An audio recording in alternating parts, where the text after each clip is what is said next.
She failed 100 times, then changed the world. She failed not once, not twice, but 100 times. And each time the world told her to quit. But she didn't. Her name was Amara.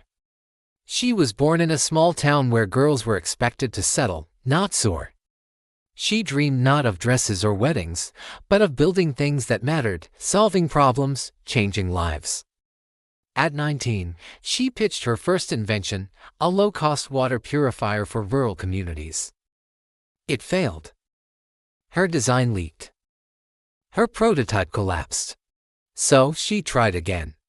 And again, 20 ideas, 20 rejections, 40 more.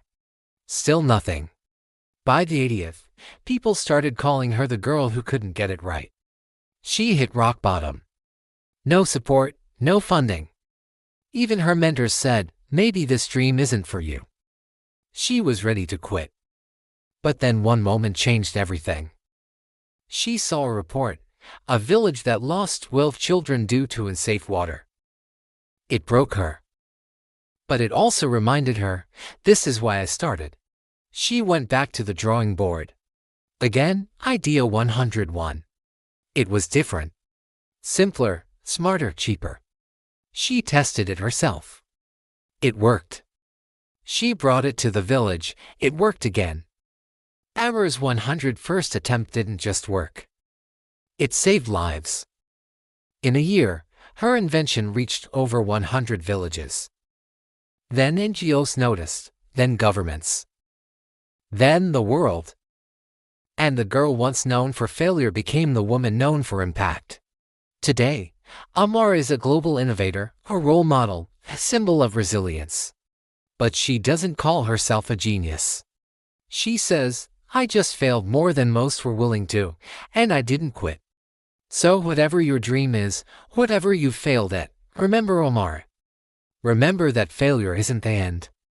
It's the beginning, if you keep going, because it only takes one breakthrough to change your life. And maybe even the world. Inspiring Stories brings you stories that remind us all, greatness is born through perseverance. If you like this short, here are some more from our channel. This man sat alone for 37 years. It was a cold evening in Paris. A young artist named Marcel sat sipping his wine alone in a cafe.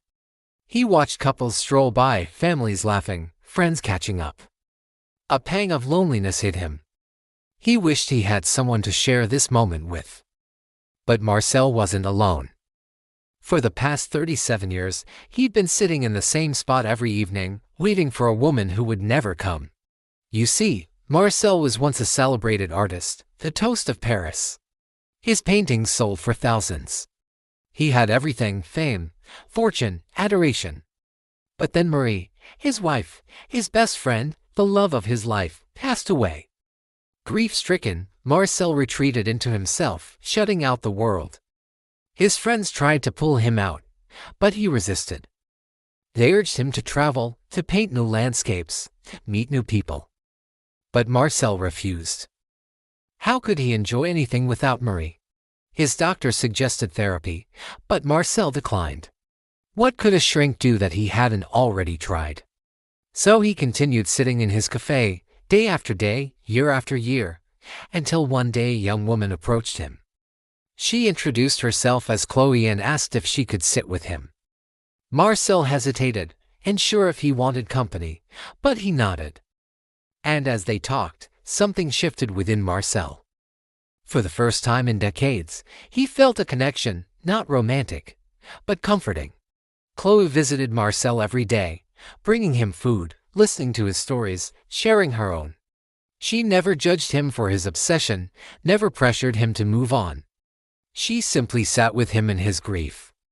One day, Marcel surprised himself. He took Chloe's hand, thanked her for her friendship, and asked her to join him for dinner. As the years passed, their bond deepened. They never replaced Marie, but together they created new memories. Marcel even started painting again, finding inspiration in Chloe's kindness. His art took on a new depth, a somber beauty that resonated with people. Marcel realized that while you can't erase pain, you can choose to live with or without it. Thanks to Chloe, He chose both. Alone in his room. An old man sat in a dimly lit room filled with stacks of books, dusty maps and half-written journals. Outside, the wind howled, rattling the window panes. The old man didn't mind the solitude. He was used to it. In fact, he relished it. For him, being alone wasn't lonely. It was liberating. You see, the old man was an explorer, a cartographer who'd spent his life charting known territories. He discovered uncharted islands, mapped dense jungles, and traversed vast deserts. But as he aged, his health began to fail him. Doctors advised him to slow down, to stop pushing himself. But the old man couldn't resist the call of the wild. He knew he wouldn't be able to explore much longer, so he decided to chart one last territory, his inner world. With shaking hands, he poured himself a cup of tea, settled into his worn armchair and delved into his journals. He reread tales of daring escapes, narrow escapes, and breathtaking discoveries. He traced maps with his fingers, memorizing routes he traveled.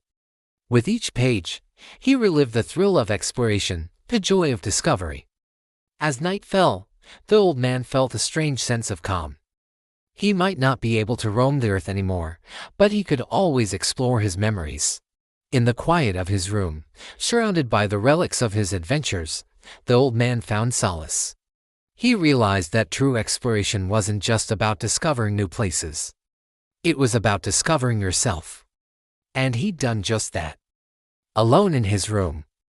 The weight of expectations. A young woman stood backstage, her heart pounding in her chest. In moments, she would step onto the world's biggest stage and perform for millions. But despite the roaring applause, the flashing lights, and the adoring fans, the young woman felt empty inside. She had everything she'd ever dreamed of, but it wasn't enough.